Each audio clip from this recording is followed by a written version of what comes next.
saya Anies Indayanti dari kelompok 3, NIM saya 171600146. Di sini saya akan menjelaskan bank dan manajemen risiko. Definisi manajemen risiko. Menurut Bank Indonesia, risiko adalah potensi kerugian akibat terjadinya peristiwa tertentu.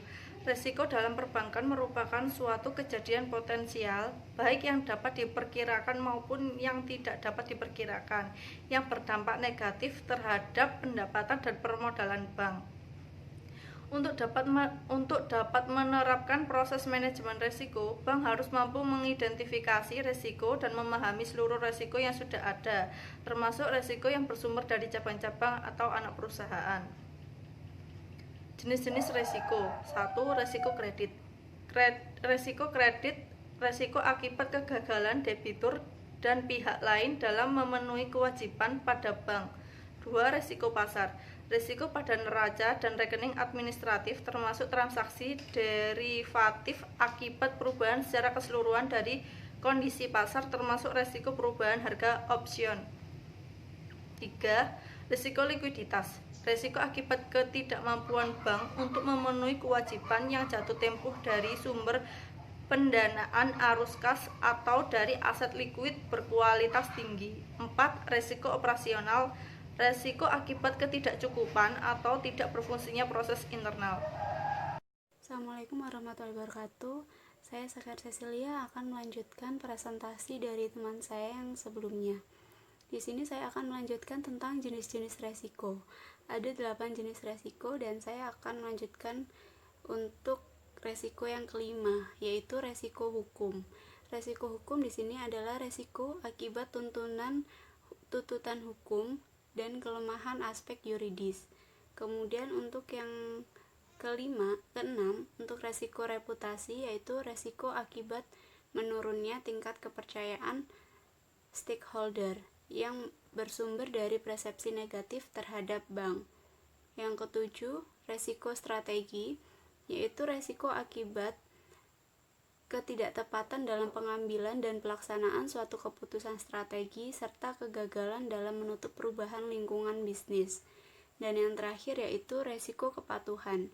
Resiko ini akibat bank tidak memenuhi dan tidak melaksanakan peraturan perundang-undangan dan ketentuan yang berlaku. Kemudian untuk tujuan manajemen resiko yaitu memberi nilai tambah dan meningkatkan stakeholder value.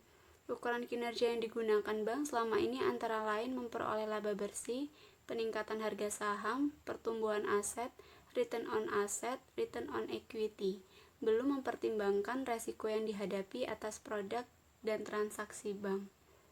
Terima kasih. Untuk presentasi selanjutnya akan dijelaskan oleh teman saya. Assalamualaikum warahmatullahi wabarakatuh. Saya Erika Dwi Ratnawati dengan NIM 171600145.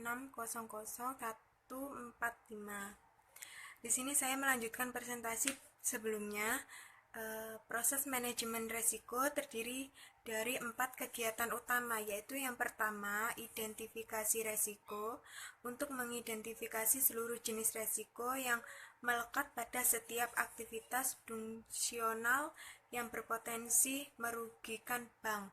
Untuk yang kedua, pengukuran risiko untuk mengukur profil risiko bank guna memperoleh gambaran efektivitas penerapan manajemen risiko.